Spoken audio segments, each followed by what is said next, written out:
God. Peace and blessings. Peace and blessings. It is your brother, Jehoshaphat Israel, here in the house that God has made.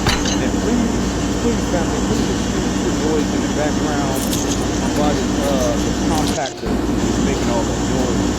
But before I get into ministering and preaching for today, I would like to talk to you brothers and sisters about the foundation that we lay, the foundation that we live upon. I'm not so much talking about the portals of your eyes, the portals of your ears, not even the fallacies of one's heart. Today, I want to talk about the foundation of what you lie on. Now, it was written. Now, the king, it was a harsh king. He told the people, he said, you know what, I'm gonna go on a trip. He told his one steward, he gave him 5 mites, 5 shekels.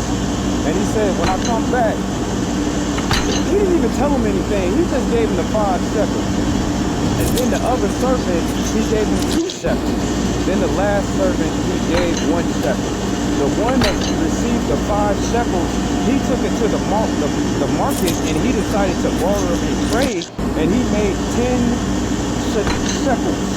He did. The one who had the 5 shekels, he turned it into like 5. He had 2 shekels, but then he did some dealings with the bank and he received 5 shekels. The last man, he took his shekel and he buried it in the ground. Now, when the steward of the house, when the master of the house came, he called in his people. This is what the kingdom of heaven is like, family. The foundation that you build yourself on.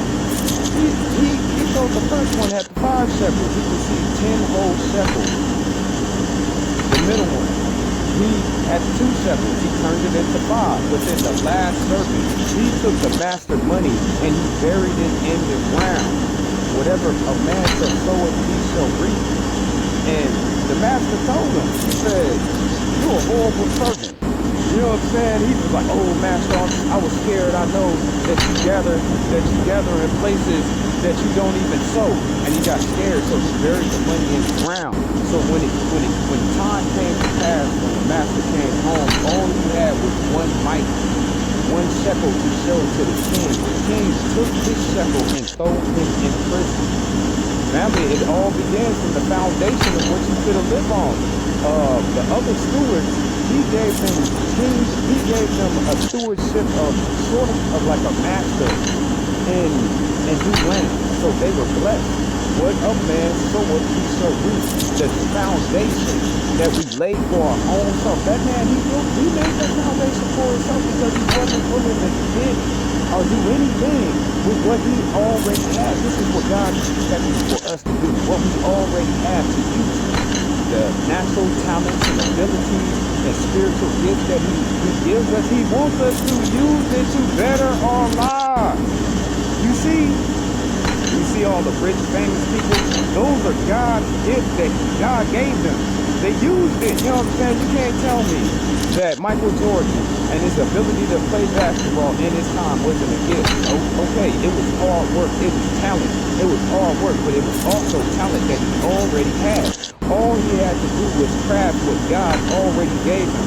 It starts from the foundation that we are willing to build on. Now, this is why it was taken from the man. This is why when you look at people and they have a little something and then it get taken away from them.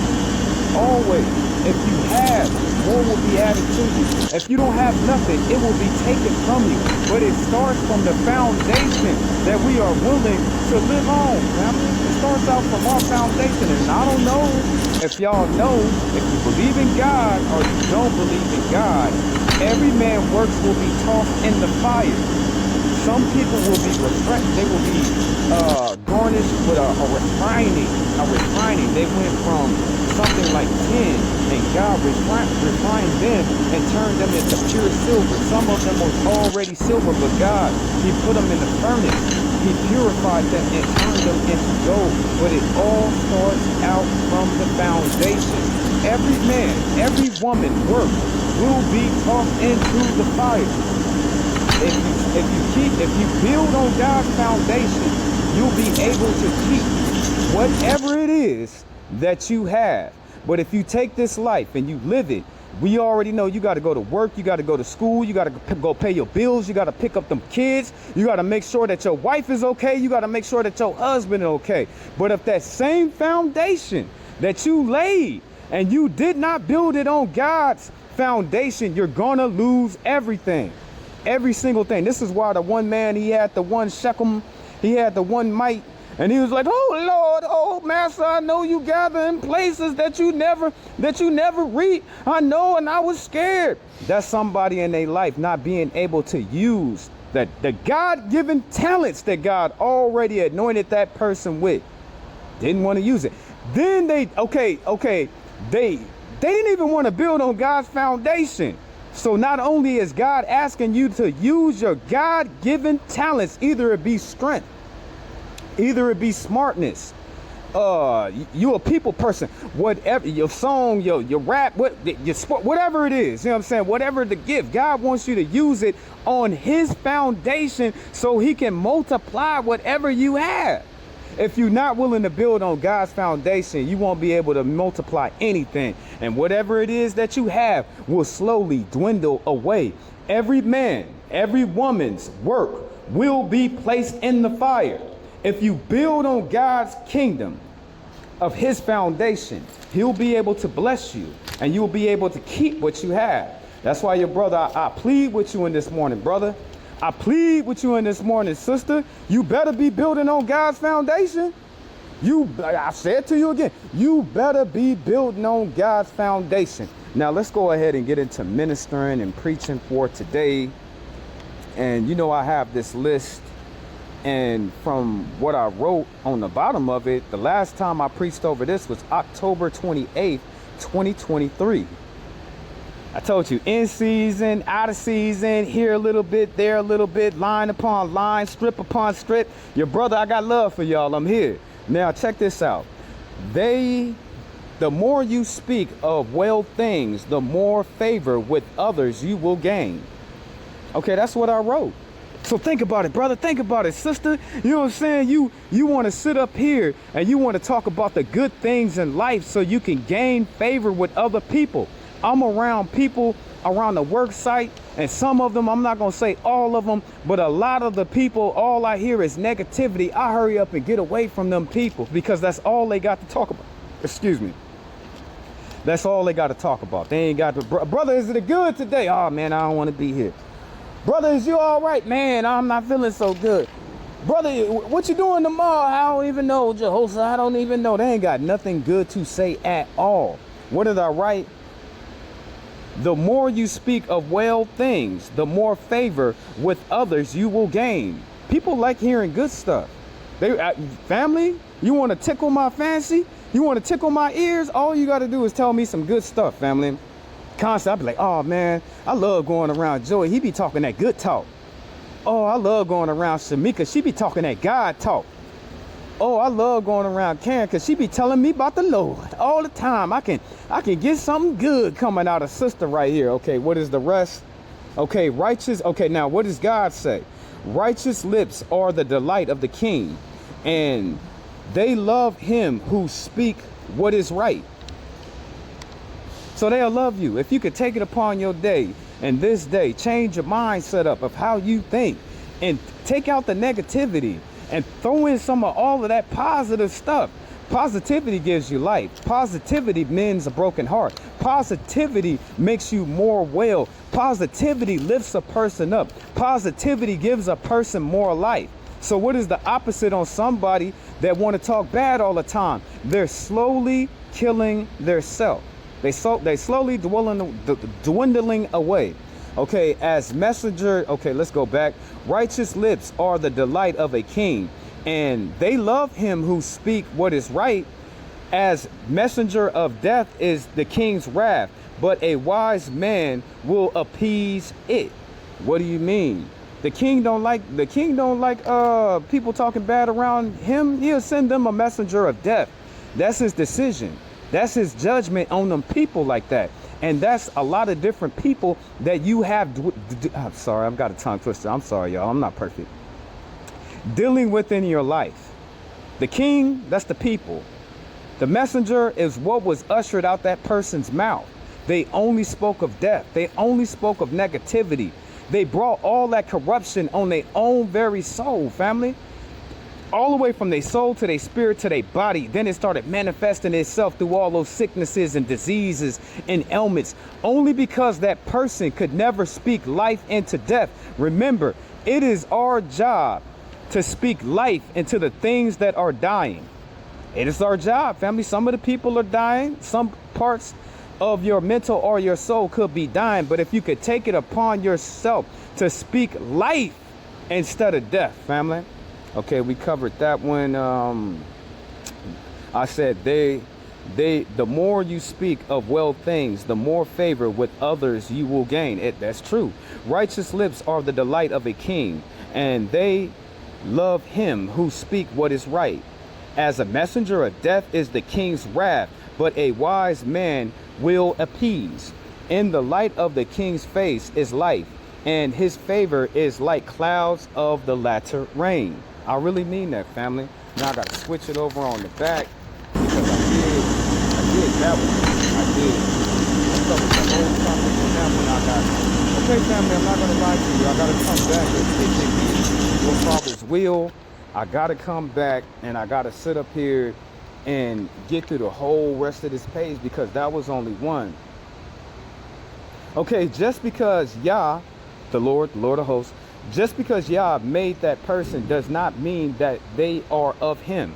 Not all people are God's children because they don't want to be. You know what I'm saying? They don't want to be. They like the prevalent of evil and darkness and disaster and crime and criminality and death and murder and backstabbing and gossiping. They like all of that stuff. They thrive. Their soul thrives on that stuff.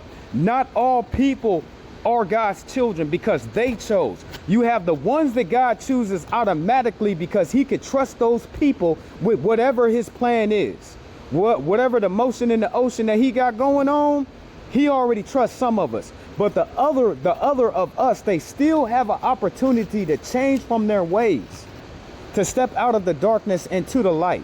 They have the same opportunity that we have to serve him, to worship him, to be obedient children down here on this earth, loving and praising and worshiping our God. They chose the world over God. That's why, your brother, I tell you, everybody comes from God, but not all people are God's children. I do not want you associating with the darkness. I want you to look at people. I want you to check their work, and I want you to check their spirit.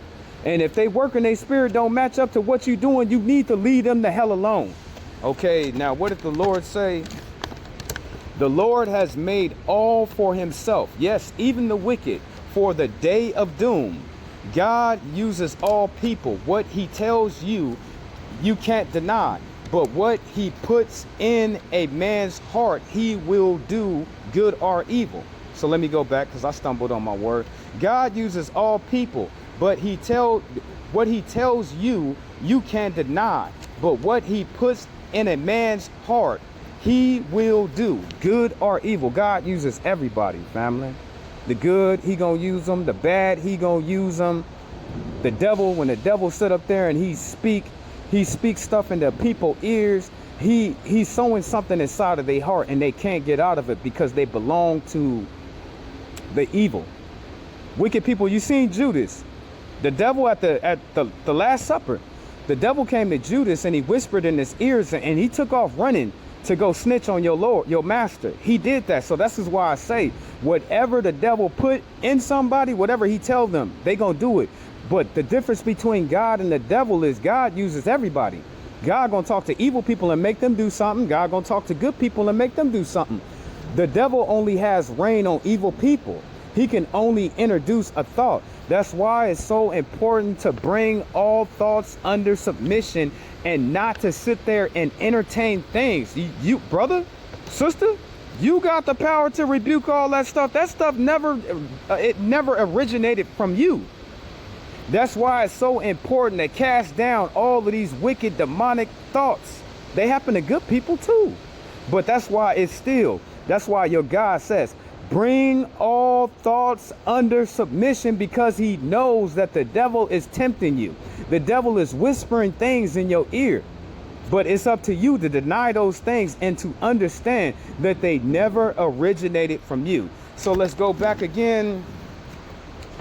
Okay, God uses all people, but he tells you you can't deny. But what he puts in a man's heart, he will do, good or evil.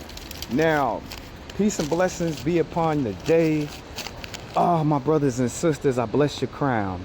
I bless the top of your head to the bottom of your feet, taking out any sickness, any disease, any pain, any infirmities, any ailments that was placed on you.